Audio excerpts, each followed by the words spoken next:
Okay. Hello and welcome to I'm yawning in the intro. That was you. That was 100% you.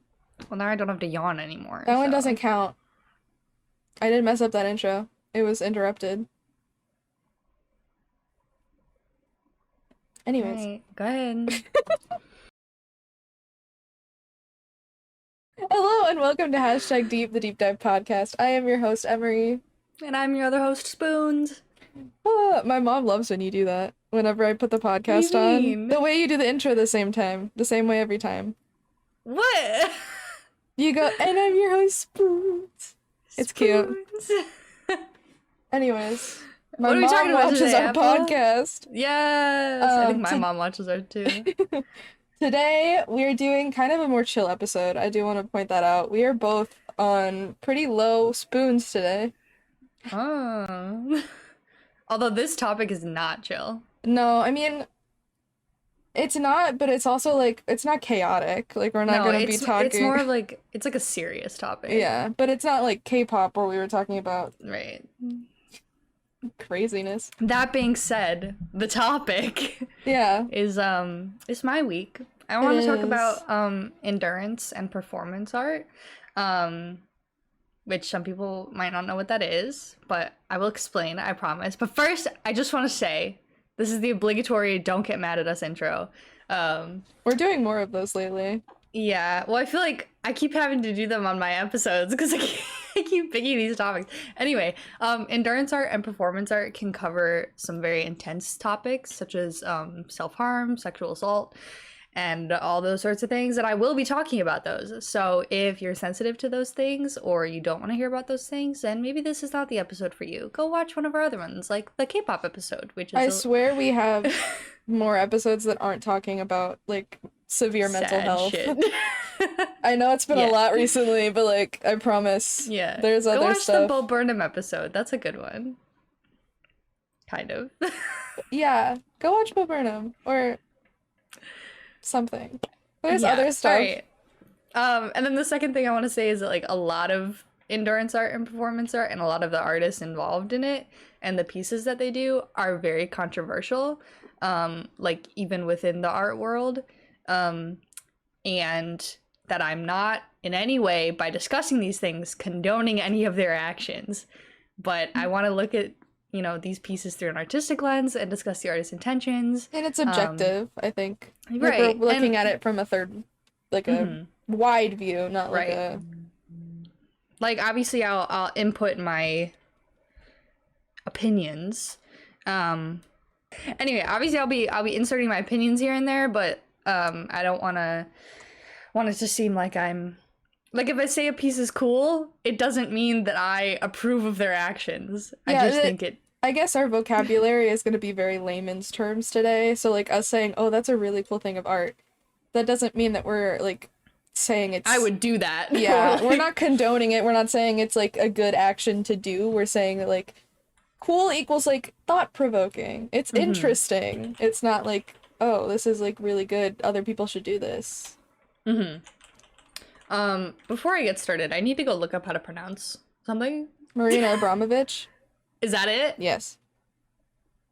Abromovic. Okay, Abromovic. That's a fun name. So, that's the first person I'll be talking about, Marina Abromovic. And some of you might have heard of her, but not actually know her name. You probably know one of her most famous performances, which I'll get to in a moment. But first, we're going to talk about Miss Marina. So she's a Serbian artist born November 30th, 1946. She's still alive and going strong. She's a Scorpio. Yes, that she is. I don't want any comments saying, oh my gosh, Marina gives such Scorpio energy. I don't want it. Performance art's such a Scorpio thing. Sorry, I'm so sorry. So she specializes in conceptual and performance art. Obviously, that's the topic of this episode. A lot of her work explores body art, endurance art, obviously, feminism, the relationship between the performer and audience, the limits of the body, and the possibilities of the mind. So she's very, like, woke. Humanity, like, deep, kind of... #deep! Sorry. #deep. So there's a lot of exploration of this kind of exchange of energy in her performances, which I'll talk about a little later. It's really fascinating how she views, like, the energy of the human person. So She right. she is very cool in my opinion. I think she's like, she has a lot of interesting like ideas about humanity and stuff. And her performances tell us a lot about those viewpoints, even if they are questionable. Again, not condoning. I'm just saying Right. like the what she performs and what she does is like interesting in the same way that like other philosophical ideologies are. Right. Like I'm not saying they're good, I'm not saying they're bad. They're just interesting to think about. So probably the one that everyone kind of knows about is Rhythm Zero. But there were actually 4 other rhythm performances. It was called the Rhythm series. So the first one was Rhythm 10 in 1973, and then she did Rhythm 5, 2, 4, and 0 all in 1974. So Rhythm Zero, again, probably the one that people know the most about. You might not know the name of it, but you might have heard of it. It was a 6-hour performance in 1974, as I said, wherein Marina stood in an art gallery for 6 hours with a table that had 72 objects on it, along with a sign that informed the public that they had no responsibility for any of their actions during the 6 hours. So essentially, anyone could do anything to her and have 0 consequences. Yeah, they wouldn't be any held of the objects on the accountable. table. Yeah. So some of the objects on that table included a rose, a feather, honey, a whip, olive oil, a gun, and a single bullet. And then, you know, all sorts of other things. And some of them were This also nice wasn't in things. America. Oh yeah, this wasn't America, by the way. I'm just saying. Yeah. Some of them were like nice things, and then some of them were not nice things. But it was an interesting thing. So during the course of this performance, the public was largely passive at first. They didn't really do much. But eventually they became more aggressive as they realized that like It's true. it's true, like she actually wasn't going to do anything. She just stood there and took it. So almost immediately she was stripped of all her clothing and touched very inappropriately and very intimately. Someone cut her throat so they could suck her blood.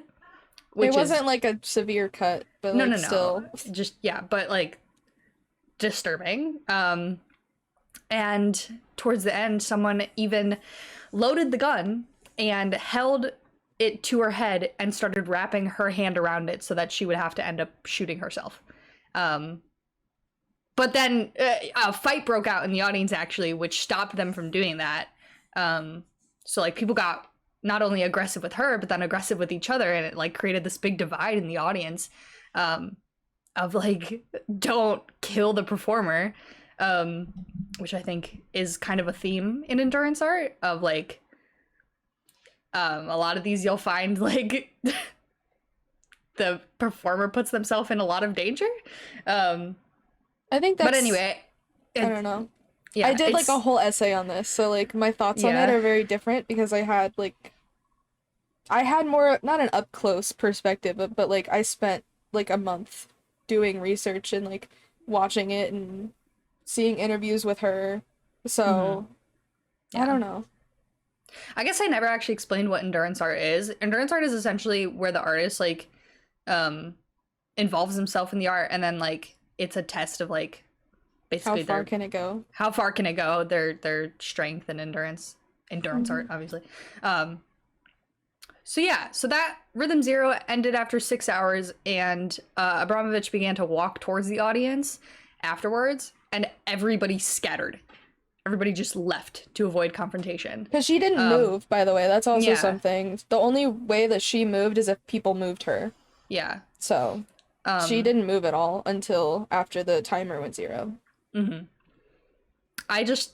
Rhythm Zero is like kind of probably one of the most well-known pieces of endurance art. It is fascinating. It's very interesting. But I think people often focus too much on it. Like, yes, it's cool and an interesting like study or whatever, but Abromovic had so many other pieces, and like I think some of them are even more fascinating to look at. I agree. So to go through the Rhythm series really quick, Rhythm 10 was one that I don't really understand that well. I don't really want to try to explain it, but it was her first ever performance. And essentially it went through these themes of pain and ritual and gesture that would become kind of staples of her work. I wish I could explain what she did. It was something to do with like that knife game where you stab in between your fingers. But I will not do it justice by explaining it. So that was rhythm 10, first ever performance. And then rhythm 5, she set this like huge star on fire. It was like this giant like star on the floor. She cut her nails in her hair, threw them into the fire, and then jumped in herself. And she actually lost consciousness, but the audience couldn't see her through all the flames and the smoke. So she came very close to actually dying during this performance by being burned alive. But eventually they noticed like, hey, she's not moving, and called in help and pulled her out. And she was actually upset that the public interfered with her performance, that they had interrupted it before its conclusion. So I think like even that is just a testament to like, I don't want to sound like I'm glorifying it, but like just how devoted she was to like her message and her art, and like even at the expense of like her own death. Mm-hmm. She didn't even want anyone to interfere with it. So rhythm 2, essentially she took a whole bunch of drugs that caused her muscles to contract, which made her lose complete control of her body while being totally conscious. And this was inspired actually by her losing consciousness in rhythm 5, because she wanted to explore that idea of like unconsciousness and like not being able to control your body. I sometimes am just like kind of at a loss for words at some of these, because like I literally cannot imagine doing this to myself. Well, it's just like rhythm 2 specifically was she wanted to see like, I guess, what it felt like to be unconscious. Like she wanted to know how you could explore that, and she felt the only way to kind of do it safely would be to do it in that way, which is not necessarily true, really safe. But I don't know, dedication. Don't do drugs, kids. Anyway, rhythm 4. This one's really, I'm gonna use the word weird a lot, but it's not the word I want. So she knelt in front of a fan, a really big fan, and started like approaching it while trying to breathe in as much as possible to like test the limits of her lungs, basically. And she had there was no audience, but she had a cameraman. And she told the cameraman, like, don't interfere, because she had this big thing about no one interfering with her performance. And she actually passed out during this performance as well. And the cameraman was like, nah, fuck that, and went to go get help. And she was upset about this. And, like, I don't know. I get it, because, like, it's your art. But, I don't know. I just, like, can't. It's so hard for me to understand. Like, I don't want to. I'm trying to be so non-judgmental. But it's like, you know how we were talking about in, what episode was it? Was it the Last of Us episode where we were talking about, like, there's this natural instinct to survive? Mm-hmm. I feel like Marina Abromovic just does not have that. Well, she's it's just like how far, even at the expense of my art. How far does human instinct go before it, like, or, like, can instincts be taken over by dedication to something? Which I think is possible, and I think that she had such a big dedication to her art that it didn't matter. She just wanted the art to live ahead of her. Yeah, interesting. Very interesting. So that's the rhythm series. You can kind of see some of the main themes there being pain and exploring the human condition and the limits of the body and that sort of thing. Another one that I find really interesting is a performance called Breathing In, Breathing Out, which was performed with another artist called Ulay? Ulay, I think is how you say it. I don't know how to pronounce it. It's Ulay. They'd worked together multiple times before. They worked together again after this performance, but this is the one that I find interesting because it kind of goes into Marina's view of this exchange of energy. So essentially what they did is they blocked their nostrils, they pressed their mouths together so that they were breathing in each other's exhales. That was the only air they had between them, was just the breathe in, breathe out of each person. And they had these microphones attached to their chests, which projected the sound of their breathing. So you can imagine, like, being in the audience and just hearing all these, like, really loud ASMR. Breathing sounds. ASMR. And then eventually, like, the oxygen's all gonna get used up, so it's gonna start sounding, like, not great anymore. And it took 19 minutes to use up all the oxygen and reach the verge of passing out, at which point they stopped. I think they actually performed this twice. So the first time it was 19 minutes, and then the second time it was like 16 minutes or something. But essentially this was, I say essentially a lot, I'm realizing that right now. Basically it was to explore like this interdependence between male and female, and like this exchange of life and energy and that sort of thing. And I don't know, man. Endurance art is so interesting. It's like so, there's so many like different types that all fall under the same genre, and like I just think it's so fascinating. Like it's a study, and oh gosh. And also some of these, like, you can go find pictures of the performances and stuff. Some of them are videotaped. So you might be able to go find them. So if you wanted to watch them, Yeah. You can. So last piece by, Which, like, that's the weirdest one. That's the one that I don't it's a little get, weird. but I imagine, like, I hope they brush for their those teeth. of you who have seen the Unis Honest episode, pretty similar.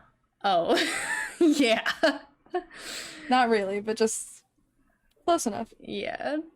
Anyway, the last R.I.P. piece by Marina Abromovic. that I'm gonna talk about is The House with the Ocean View, which is one of her more recent works. I don't remember what year it was. It was in like the 2010s or something. They're looking it up. We're waiting patiently. 1997. Oh, Or no, 2002, sorry. yeah, I was, okay, 2002. When I was birthed. Which is, you know, compared to everything else, more recent. From 1970, yeah. Yeah, so this one, Marina stayed in an art gallery. There's like this custom setup where there were like 3 units on the wall, and they represented a bathroom, a living room, and a bedroom, and they were like lifted off from the wall and inset. So she was like in the walls. They're in the walls. She's in the walls. But it was like open. You could see into it. And she stayed there for 12 days with no food and only water. And the ladders leading down from each unit were made of knives. So she couldn't get down even if she wanted to. I mean, she probably could if she really tried. She could with severe injury. Right, with severe injury. And I guess it was more representative than anything of like this not being able to leave. And I do think like she would have been mad again, but like if she was in serious medical danger, they would have taken her out. Yeah, 100%. So it's not like she was this isn't like assisted suicide or anything, because I have seen people say that about her art, where it's like these people who are allowing her to do this in art galleries are just like assisting her like self-harm. Yeah. Which is they say that a lot with the next artist I'll talk about too. Oh yeah. But yeah. Anyway, this one's even though this one was in 2002, this one for whatever reason is one of the ones that hits me the most. I agree. Because just like that inability to leave. Obviously not the whole no food and no water or only water part, but like I don't know. This reminds me of like quarantine. I agree, and I think it was a big piece, especially because it was in 2002, and having a sense of like you don't feel safe outside of your own home in that time is very topical. Yeah. Especially for someone who's coming, I don't know. I have to geography. I don't know where Serbia is. Is that Middle Eastern or no? Southeast Europe. Not the Middle East, but close. Close enough that people would still be like hateful. Right. I don't know, man. That one just like everyone talks about Rhythm Zero, and like yes, we can talk about Rhythm Zero, but like this one like makes my heart hurt. Cuz I think of all the endurance art, like this one I relate to, and it's the one I can understand the most. I think it's probably I do enjoy Rhythm Zero, and I think anyone who does, like, it's understandable as to why. But I think it just depends on how you view it. Because there are a lot of people that view Rhythm Zero as, like, problematic and, like, why would you even allow yourself to do that? But the whole entire point of Rhythm Zero is to prove that it's not necessarily about the conditions, it's about the choices that people are making. So like And that's like the why bystander effect too. exactly. It's not really necessarily it's again the argument that almost is like frustrating to talk about as women or like AFAB people where it's like, well, she chose to be there. Yeah. And like that's it doesn't matter whether you choose to be somewhere, whether you control your own environment. It has nothing to do with that. It has Yeah. everything to do with the people involved. It's essentially like And the physical embodiment of like, well, she was asking for it. exactly. Yeah. That's how I see it. I know there are a lot of different ways to interpret art, which is one of the reasons why I love performance art in all honesty, because it's like there's no way that everyone is going to feel the same about the same art piece. But I think definitely for me it goes Rhythm Zero and then A House with an Ocean View. Yeah. I think those are probably the most impactful to me personally. No, it I obviously agree. depends on how other people view the different art pieces, but Okay, so moving on from Marina. I feel like she's the one that like when you think of performance art, you probably think of her. oh If you definitely. have a image in your head of performance art.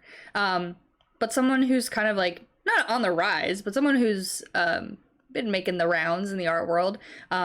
Abel Azcona. I am Azcona. butchering names. Azcona. Thank you. Spanish artist born April 1st, 1988. April Fool's Day. Nice. My ex was born on April Fool's Day. Oop. Shut up. You're not watching. He is Anyways. also a performance and endurance artist. His works, though, focus on personal identity. Sorry.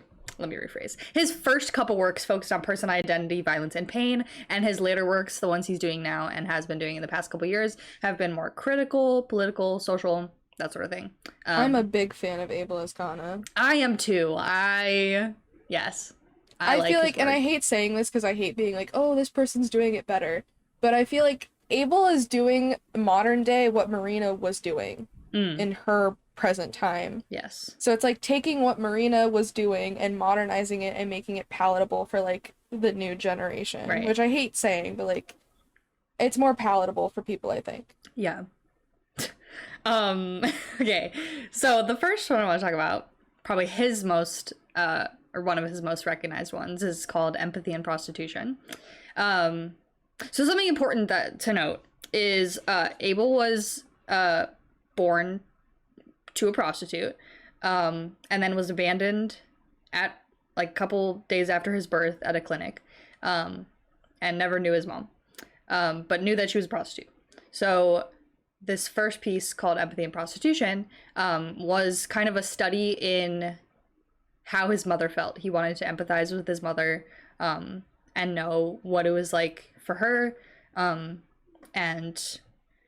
I think the actual like I don't want to say inspiration, that's not the right word, but I'll use it. The inspiration was like the night of his conception. Like he wanted to relate to that. So what he did is and this is the phrasing of the website that I was looking at, he offers, I don't like the word offers, his naked body on a bed with white sheets so that visitors could exchange intimacy with him. So essentially just him on a bed, naked, with that same idea of Rhythm Zero of like people could do whatever they want. Again, this idea of like empathizing with his mother as a prostitute. And I actually don't know what happened at this performance. Most of it is private. Yeah, there's not a lot of info about like what the public did. Yeah. Which is upsetting. It's upsetting, but it also makes sense because then again, like, I don't know, maybe I'm being like too hashtag deep about this, but it's like nobody knows what happens behind closed doors in like sex work. Yeah. So it kind of leans into that a little bit. It's obviously, I don't think it was on purpose to like have everything be private. Maybe it was, but yeah. I think part of it also is just this is not necessarily, it is performance art, but it also is like reconciliation for him. So like exposure therapy, I guess. Right. But yeah. Very interesting to me. And then the other one I want to talk about was called Someone Else, which was performed which was love this art performed at piece. the 2014 Queer New York Arts Festival. And this was like the first performance of the night. And what happened is, in order to enter the venue, you had to make physical or sexual contact with the artist, with Abel. To get in, you had to do that. Again, not a lot of information about what the public actually did, what occurred. I would, this is just me because I'm like a prude. I just wouldn't go anymore. Like, I just, Understandable. I would just hand my tickets off to someone else. I'm like, I'm not comfortable with strangers. So, Yeah. There's a lot of people that, there's like the conversation of like, is this really performance art or is this just somebody who's like taking advantage of people? But he's obviously, I think he's done multiple interviews where it's like, I'm not just trying to take advantage of people. This is more of a conversation. And obviously, we don't know the guy personally. We don't know if this is true or not, but I try to keep the hopeful mindset of like, this is just art, and I think art is not meant to be taken seriously sometimes. Which I think some people will be very triggered to hear that, but You're right, I though. don't think art always has to be taken seriously. I don't think it always has to be #deep. I'm Yeah. saying that a lot this episode, but like, No, as you should. sometimes it's just like, I want to see if this is something that people do. Like, what does this make a conversation of? If this is like the restrictions, this is what we need you to do. Right. Yeah, I think like that opens up I think a lot of performance art is not necessarily, and again, this is my interpretation of it, it's not necessarily about the performance itself, but more about the conversation that it opens up. Or like the topic, like the material of it. Yeah. Which I hope at least that is a lot of art anyways, like not just performance art. I think art in general is not necessarily, obviously it's beautiful to look at, it's wonderful to see a lot of the times, but it's also like, what does it make you feel? Right. What does it bring out of you that makes you think about? I think that is equally as important when it comes to art than just specifically, oh, this looks pretty. Right. Which is like, I think that's what separates the people who go to art museums for the art and the people that go to see pretty things, you know, which no hate to either of those people, but I think it's just, that's a divide. Yeah, for sure. The last, I don't really want to talk about the artist too much because I don't know much about him, but just one of his performances. So Chris Burden is another performance artist, and the only performance I'm going to talk about is called Shoot. It's a 1971 performance. I believe it was in a gallery, again, with an audience. Basically, he asked his friend to shoot him. That's it. In the shoulder, non-lethally. But, yeah, he wanted to know what it felt like to get shot. I guess fun. We can provide some historical context of, like, the Vietnam War and all this, like, television and movie of, like, getting shot in America. And so, like, that's what Chris Burden cites as his, like, inspiration, I guess. But, like, this man, I don't know. This is one that I don't really... This is the one that I do not approve of. I don't understand. I also don't really think that it's art. Yeah. I mean, again, I can't This man say just that, wanted like, to get shot. Like, that's my opinion. He wanted to get shot, and he wanted people to see it, and he Yes. wanted people to talk about it. Mm-hmm. Which some people might say that's the definition of art, but... I can't divine a deeper meaning from this. Like, that's my issue with it. Is like almost every other piece of performance art, like, I can find, like, oh, this is what, like, maybe they were intending to do, or, like, this is what I get out of it. With Shoot, it's just, like, I don't... Even with the context of, like, oh, he's signing it back to the war, he's signing it back to, like, other people getting shot in movies and other media, I don't see the get deeper meaning. I don't going either. back to, like, the war, it's like... What does this do for you, other than just give you a wound? I Which, think like, even... There's no way to be shot non-fatally. Like, there's always the risk of it being fatal. So it's like, there's no way to shoot, other than, like, the foot. Even Which that, even then is, like, you're shattering bones. That's not replaceable. especially in the shoulder. That's so. Is your friend a good shot? I hope you trust your friend. I know, Because right? like that's. And if I recall correctly, like from the pictures, he was like kind of far away. Yeah, he's like 6 feet. He's like spaced out because he More wanted it to than be that, I think. like. We're not social distance shooting here, guys. Please stop. There's a picture of it if anybody wants to go look at that for whatever reason. I can probably put it up depending on Yeah. what it is. I might blur the gun, but I mean, you can hardly see it in some of these pictures. okay. I'll put up a picture of it. Or at least for the performances I can find pictures of, I will put them. So I guess he ended up getting shot in the arm. Like the bicep is where Yeah. it eventually ended up. Anyway, Chris Burden has other interesting works, but like, again, this is Interesting. the one that people know him for. And it's so disappointing to me that this is the one that he's known for, because like, I just don't. The only interesting thing about this piece is the audience to me, about how no one stepped in. And like, again, this is a common theme in endurance art of like, and like performance art, is by and large the audience does not interfere Until it happens. until someone's already in danger. And Well, like it's this the thought is of like you can go first, sorry. I was just gonna say, like, it's interesting to me how when Abromovic was at risk of being burned alive, the audience was like, holy shit, let's go help her.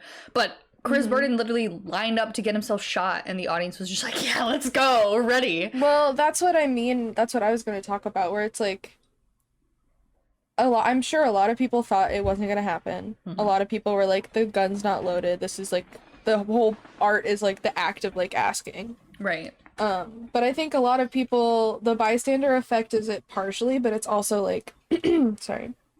It's also the effect of like we wait until the line's already been crossed.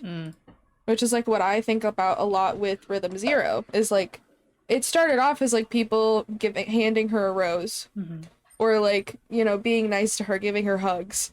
And then because it escalated very, very quickly. Yes. Like 0 to 100.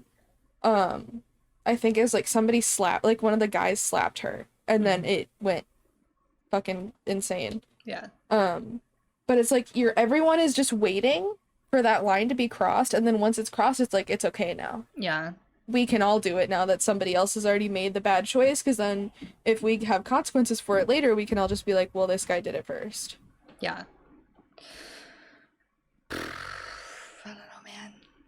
Anyway, to talk about It's a lot. yeah, to talk about like my specific thoughts on performance art, because that's all the works I wanted to go over. One of the common threads in a lot of performance artists, and I think it's just a lot of artists in general, is that they've experienced intense trauma or instability during childhood.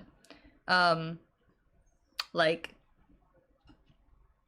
intense stuff. So for example, Chris Burden, who did shoot, became interested in visual art, at least, after he had emergency surgery performed without anesthesia at age 12. Lovely. Which is like, that's traumatic. That's horrifying. Marina Abromovic had incredibly strict parents, including a mother who beat her as a child. And then she started performance art. And then Abel Azcona, again, abandoned at a clinic a few days after his birth, and then was raised for 4 years by a man who was in and out of prison, as well as that man's family, which was linked to drug trafficking. So, very unstable home. Yeah.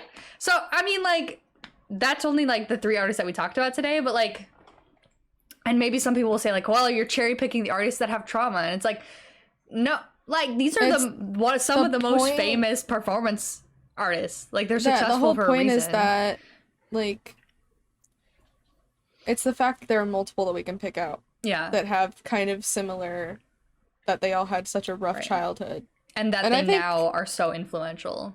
All of the artists that I know have trauma.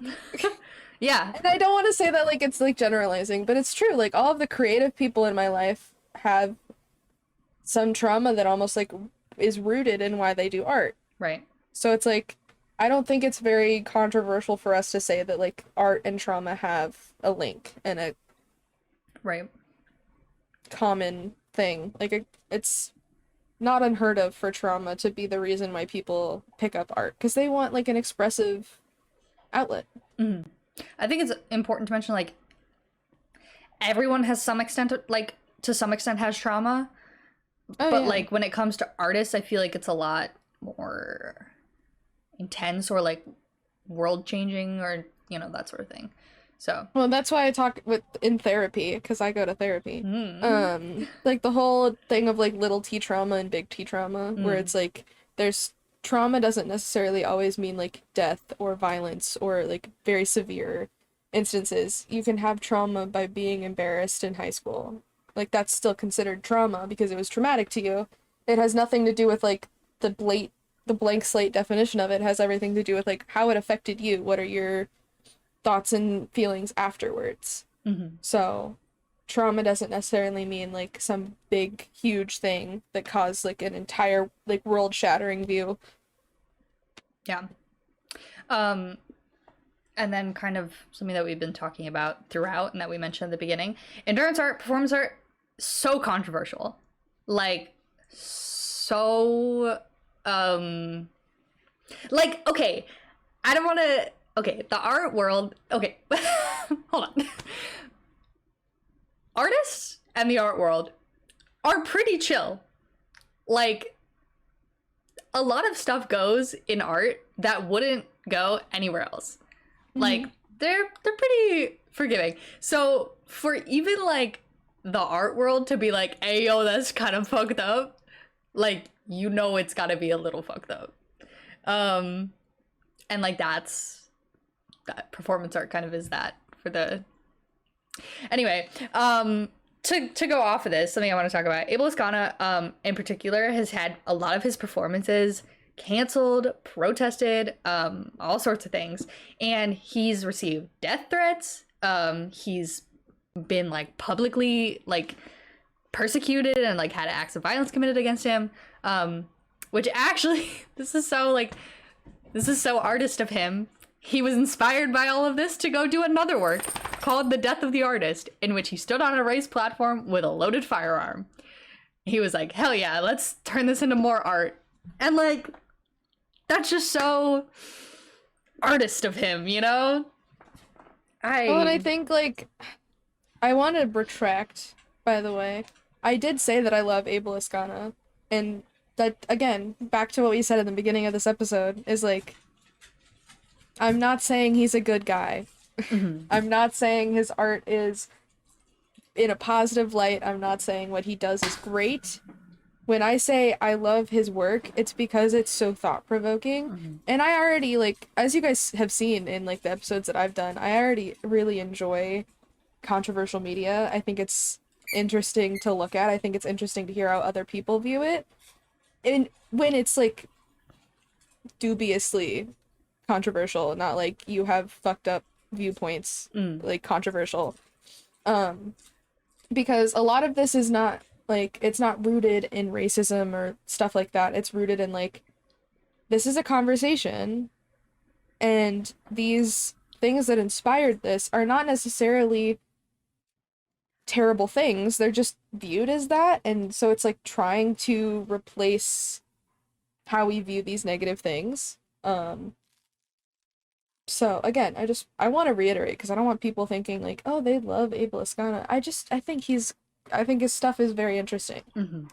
I think there's also, like you were saying, like, there's a difference between, like, being controversial because you're a bad person and being controversial because you discuss topics that make people uncomfortable. Yeah, because there's such a link to being offended by things that you don't regularly talk about. And a lot of people will just connect controversy and uncomfortable topics as, like, one and the same. Where it's like, I don't want to talk about it, I don't want to hear about it, I don't want to see it. So, like, it's bad. Get it off my television or get it out of the art gallery. Which I think is, like, that's the whole reason they're doing it, is to prove to people that despite what people believe, this is still real. And it's not necessarily a bad thing to talk about it. And then the last thing I want to mention is just, like, a lot of performance art relies on self-harm or harm to others, which is, that's iffy in and out of the art world. Like, I think you were talking earlier about like The assisted suicide. yeah. Which is like a very reasonable like fear to have, I guess, with when it comes to this type of art. Like I could see like how people would come to that conclusion. And it's not like you said, it's not necessarily like a correct conclusion, but it's reasonable. And I think like that's important to talk about, of like, can we have, this is an interesting question, can we have performance art without causing harm? I think that leads to a bigger conversation of like, obviously it is traumatic, but at the end of the day, Abromovic is still alive. She's continuing to do art. And so it's like, did it really, I mean, obviously it harmed her, but like, it did what she was trying to do. So in the end, was it worth it? Was that harm worth it? Which, like, not saying it was or it wasn't. It's just, that's the conversation I think that kind of leads to, is like, I do think we can have performance art without having self-harm or having trauma be linked to it, because obviously it happens. Because this pocket of performance art is not everything. But it is, obviously, the negative side of things is sometimes louder than regular. Yeah. I don't know. I think it's hard to be one or the other. It's There not is really actually a situation of like one or the other. Yeah, this reminds me of Sitting and Smiling. Do you know what Sitting and Smiling that is? one. It's an ongoing performance. And it's interesting to me because this is digital. This is like modern day, like internet performance art. Yeah. I'm sure some of you guys have heard of it. There's a guy called Benjamin Bennett, and every once in a while he posts a video that's called Sitting and Smiling, number, and then the number of what video it is. He's done, how many has he done? I need to 319. I'm seeing what the most recent one is right now. Where essentially he sits in front of a camera for 4 hours. He sits and he smiles at the camera. That's it. That's all he does. And he's been doing it since 2014. It's a stream too. It's a live stream. And this is performance art as well. And some people might say like, well, that might be like physical harm of like sitting for that long is bad for you. 322. 322. He's done this 322 The last one was times. a month ago. Yeah. Some people might say like, well, that's like harm too, of like sitting in the same spot. But like when you compare it to like holding a loaded gun to your head, like there's a clear divide. But I think like there's a difference here, guys. There's a difference. But I think it just goes to show like there's a spectrum when it comes to performance art. And like even though the examples we supplied today are like maybe some of the more controversial ones, like there is performance art that if you're not comfortable with like harm, but you still want to explore this type of art, it does exist. It is out there. There's honestly a majority of it is not harmful, but obviously we just hear more about the harmful ones because that's what's talked about, which can be unfortunate because there's messages in every single one of these art pieces. Hello. Scarlett's back, everybody. Yeah, Scarlett's back and home for good, so she's not going away. Do we want a cameo? We need a cameo. Scarlett, come here. Bring the bean. Hello. Yes, there she is. Ah! She wants to go for walkies. Okay. Good job. Anyway, that's all I got. Everyone. That's all I got to say. That's all I got today. Yeah. I think this leaves us a good conversation for you guys in the comments as well. So. Yeah. What you think? What are your thoughts on performance art? Is it acceptable? Controversial? What would you do if you had to walk into an art gallery and you had to touch an artist in order to get in? Well, I mean, you don't have to. Oh, that piece, yes, but yes. No, that's what I'm saying. In that piece, I thought we were talking Rhythm Zero. No, and I'm like, people didn't have to. No, with Abel and his performance. Yeah. Can you not lick my pants, please? Silly. Anyway, but I hope you guys enjoy it. I think this was a good conversation starter again. Reminding you that in Spotify now you can I always ask a question when I put these guys up, so if you guys want to answer that, you guys can do that as well. You can also rate us 5 stars if you enjoy the podcast. It helps us out a ton. It also helps if you want to leave a like down below if you enjoyed this episode. You can leave us comments down below. We always try to answer them.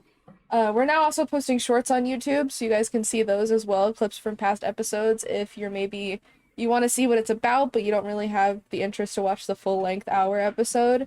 So those are always available as little snippets. We also post them on TikTok and Instagram and now Facebook as well. So if you want to check us out anywhere, those will all be linked down below. I'm getting tongue-tied. But yeah, I hope you guys enjoyed this episode. If you have any ideas, always feel free to leave them down in the comments of any of our social medias. And we will talk to you in a week. 2 weeks. 2 weeks. 2 weeks, every other Friday. So, enjoy! Bye!